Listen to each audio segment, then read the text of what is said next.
Brought to you by Penguin.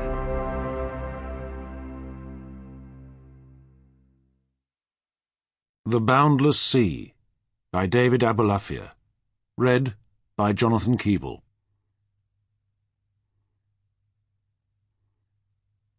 Part 1. The Oldest Ocean. The Pacific. 176,000 BC to AD 1350. Chapter 1. The Oldest Ocean. 1. The Pacific Ocean is far and away the largest ocean, covering a third of the Earth's surface, and the distance from Sumatra to the Ecuadorian shore at the equator is around 18,000 kilometers.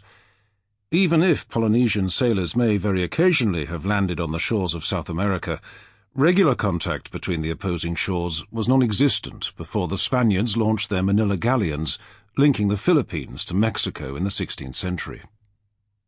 In the midst of the sea, there lie the hundreds of islands in the dozens of archipelagos that make up Polynesia, Micronesia, and Melanesia, three broadly defined zones whose ethnic distinctiveness from one another was much exaggerated by 19th-century anthropologists. Some strings of islands, such as the Solomon Islands, are closely enough packed for the inhabitants to be able to see, or in some other way detect the presence of close neighbours. Others, notably Easter Island, Rapa Nui, the Hawaii Islands, and New Zealand, Aotearoa, are well out of sight of the nearest landfall, and, in the last two cases, some way removed from the main lines of Polynesian navigation. Within this vast space, however, there are extraordinary signs of unity. Captain Cook and the natural historian Joseph Banks explored immense tracts of the Pacific in the years around 1770, and they were intrigued to find that the languages spoken in Hawaii, Tahiti, and New Zealand were mutually comprehensible, and that what are now called oceanic languages were spoken across the whole north-south span of Polynesia. "It is extraordinary," Cook stated, "that the same nation, each having adopted some peculiar custom or habit, etc., nevertheless, a careful observer will soon see the affinity each has to the other." Indeed, later research showed that these languages were related to the language now spoken in Malaysia and Indonesia, and even to the Malagasy language of Madagascar, all forming a large Austronesian group of languages. Polynesian vaka, or waka, the term for a canoe, matches Malay wanga. Reconstruction of the ancestral Austronesian language, based on a remarkably rich common vocabulary concerned with ships and navigation, reveals that the distant ancestors of the Polynesians were maritime folk, who spoke of canoes commanded by captains with outriggers, platforms, masts, sails or paddles, and even carved prows and sterns.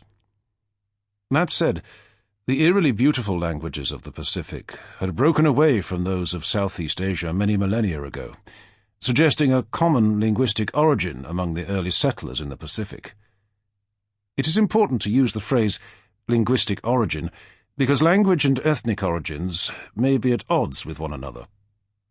The Pacific was both the first area far from land to be settled by humans tens of thousands of years ago, and the last.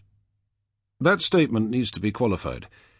A few small uninhabited islands in the Atlantic and in the Indian Ocean were settled from the 15th century onwards, places such as Madeira, St. Helena, Mauritius, that will be seen to have played a role out of all proportion to their size in the maritime networks that came into existence as the Portuguese, the Dutch, and other rivals claimed dominion over the sea routes across the world.